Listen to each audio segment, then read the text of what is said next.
Sud Radio, le grand matin week-end, 6h-10h.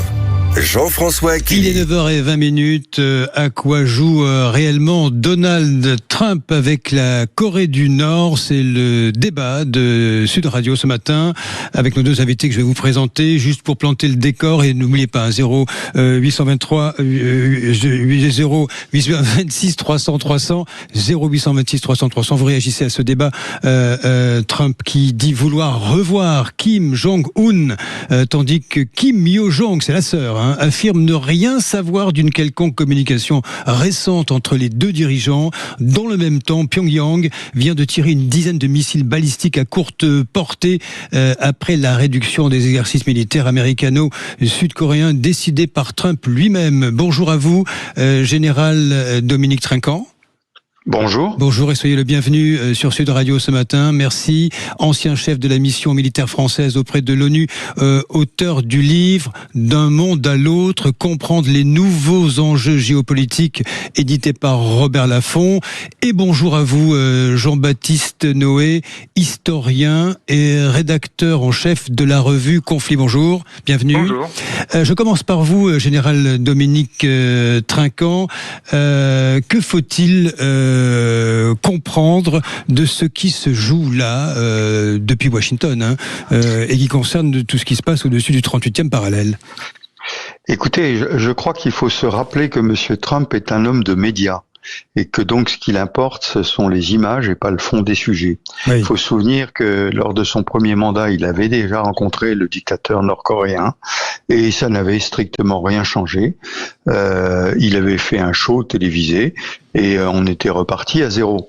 Et là, le président Trump est empêtré dans l'affaire iranienne, il n'arrive pas à s'en tirer, donc il cherche une image pour arriver à se tirer de ce guêpier, une image qui n'a strictement rien à voir, bien sûr, avec la crise iranienne, mais qui lui permet de chambouler un peu tout, de même qu'il faut rappeler qu'en même temps qu'il se rapproche du dictateur, ou du moins il annonce qu'il va se rapprocher du dictateur nord-coréen, celui-ci s'investit encore plus en Russie en envoyant probablement à l'automne 50 000 soldats et des drones pour combattre aux côtés de la Russie, qu'il envoie des missiles, ce qui est une pression sur la Corée du Sud, et que le président Trump, pendant ce temps-là, vient d'arrêter les négociations avec le Canada, son plus proche partenaire, et lui impose quasiment un embargo avec des taxes à 50%. Donc voilà, c'est l'homme des médias. Oui. Il ne s'intéresse pas au fond, il s'intéresse à l'image qu'il projette. Jean-Baptiste Noé, vous êtes d'accord avec le regard du général Dominique Trinquant? Parce qu'au fond, il y a peut-être même un risque en termes d'image, puisque la propre sœur du dirigeant nord-coréen semble dire qu'il n'y a aucun contact en réalité. Diplomatie qui est complètement brouillonne, et je rajouterai un point pour compléter, c'est que les élections approchent, les midterms qui auront lieu en novembre, avec des sondages qui sont très mauvais pour les républicains, et donc pour Donald Trump, ça serait une défaite pour lui. Donc il essaye aussi de compenser par une image internationale les échecs intérieurs, et de se relancer face à la Corée du Nord, qui est un vieil adversaire des États-Unis, qui est l'axe du mal déjà depuis au moins les années 1990, à présenter tel quel. Donc il y a cette volonté d'essayer de reprendre la main pour gagner peut-être ces élections, mais tout cela rajoute du brouillon au brouillon et il rend la diplomatie américaine complexe et illisible. Général Dominique Trinquant, ces tirs de missiles nord-coréens, c'est quoi? C'est une démonstration de force que cherche le leader Kim Jong-un?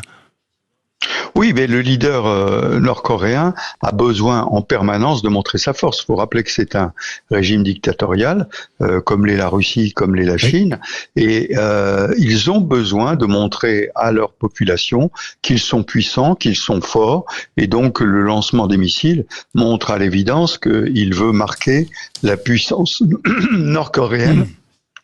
De même que son alliance avec la Russie, qui vient un petit peu en contrepoint de son alliance fondamentale avec la Chine, marque aussi l'indépendance et la puissance du dictateur dans l'environnement complexe international actuel. Jean-Baptiste Noé, c'est l'Iran qui, pour rebondir sur ce que disait Dominique Trinquant, l'Iran qui se dit désormais ouvert à la négociation pour mettre fin à 6 mois de conflit dans le Golfe, si je puis dire, en position de force, précise le président iranien. Vous diriez que Trump, là, avec cette annonce concernant la Corée du Nord, est un peu dans une position, dans une impasse quelque part, quelque chose de l'ordre du risque politique, presque même un vrai ridicule. Ah oui, l'impasse est totale.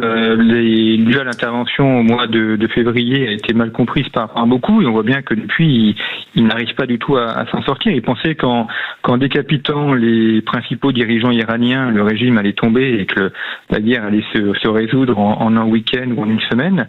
Et ça fait 6 mois que ça dure. Il s'est aliéné beaucoup de ses alliés arabes dans la région. Et aujourd'hui, on a du mal à voir comment les États-Unis pourraient s'en sortir. Donc effectivement, il est embourbé. Et plus la guerre dure, plus l'Iran, d'une certaine manière, en sort vainqueur, puisque même s'ils ont beaucoup de destruction, eh bien, ils résistent et ils ont ce point de blocage avec le détroit d'Ormuz. Donc, pour l'instant, c'est effectivement eux qui ont une partie des cartes en main. Général Dominique Trinquant, est-ce que vous estimez que la hiérarchie militaire aux États-Unis valide ce type de mouvement médiatique du président Trump ? Non, je pense que la hiérarchie militaire est très embarrassée. Maintenant, les contacts que nous avons avec les militaires américains, c'est que ils sont tétanisés par le président Trump et par son ministre Buttigieg, qui font un peu n'importe quoi, mais qui peuvent à tout moment rayer des rôles les chefs militaires. Donc, ils sont très empêtrés, et actuellement la crise en Iran, on le sait, dure depuis 6 mois, et les armées américaines, c'est une mobilisation considérable. Je parle de la marine et de l'armée de l'air américaine, et singulièrement la marine a des réels problèmes maintenant sur ces bateaux, avec des porte-avions qui ont été déployés depuis plus d'1 an et des équipages qui n'en peuvent plus. Une forme d'épuisement qui est constatée effectivement à bord. Jean-Baptiste Noé, Trump risque-t-il d'affaiblir l'allié, la Corée du Sud pour le coup, en négociant directement avec Pyongyang ? Alors, il y a un risque, effectivement. Le principal risque que je vois, c'est qu'aujourd'hui, la Corée du Nord a l'expérience du feu. Ils ont envoyé des hommes. On annonce 50 000 hommes à l'automne. Même s'ils ont beaucoup de pertes, malgré tout, ça fait une armée qui a l'expérience du feu de la guerre moderne. Ils envoient des missiles, donc ils peuvent tester l'armement et avoir des retours d'expérience. Et donc, aujourd'hui, entre Corée du Nord et Corée du Sud, le pays qui a l'expérience de la guerre et qui apprend à faire la guerre, c'est la Corée du Nord. Et évidemment, ça, c'est un grave danger pour la Corée du Sud qui, elle, a une armée certes intéressante, mais n'a pas cette expérience du feu. Et là, la Corée du Nord acquiert une expérience qu'elle pourrait très bien utiliser comme un moyen de pression, voire après comme un mode d'intervention. Donc ça confère au pays une dimension militaire qu'il n'avait pas jusqu'à présent. Pour conclure là-dessus avec vous, Général Dominique Trinquant, y a-t-il matière à s'inquiéter, ou s'agit-il d'une péripétie médiatique? Parce qu'après tout, vous l'avez rappelé, et ainsi que Jean-Baptiste Noé, il y a cette implication avec la Russie dans le conflit ukrainien aujourd'hui, et ce dictateur, il faut dire les choses telles qu'elles sont, Kim Jong-un, qui prend des forces au passage.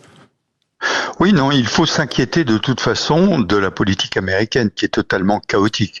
Avec cette Corée du Nord, on vient de l'exposer, mais avec l'Ukraine, il faut se rappeler que lundi, la coalition des volontaires, avec singulièrement le chancelier allemand, le premier ministre britannique et le président français, vont se réunir pour marquer leur volonté de soutenir l'Ukraine, alors que on attend que les États-Unis bougent. Donc globalement, je dis, on passe d'un monde à un autre, d'un monde dans lequel les États-Unis pouvaient jouer un rôle, et là ils jouent un rôle de chaos dans le nouveau monde que nous découvrons. Vous partagez ce point de vue pour conclure également, Jean-Baptiste Noé? Oui, complètement. Et ce qui est terrible, c'est qu'aujourd'hui, c'est la Chine qui apparaît comme un élément de stabilisation. Donc ça bouleverse complètement nos représentations et la structuration mondiale. Mais merci à tous les deux, en tous les cas. Général Dominique Trinquant, je rappelle, ancien chef de la mission militaire française auprès de l'ONU et auteur d'Un monde à l'autre, votre essai « Comprendre les nouveaux enjeux géopolitiques » aux éditions Robert Laffont. Et Jean-Baptiste Noé, merci également, historien, rédacteur en chef de la revue Conflit. Vous nous appelez si vous souhaitez réagir cette actualité assez détonnante concernant la Corée du Nord au 0826 300, j'entends vos appels.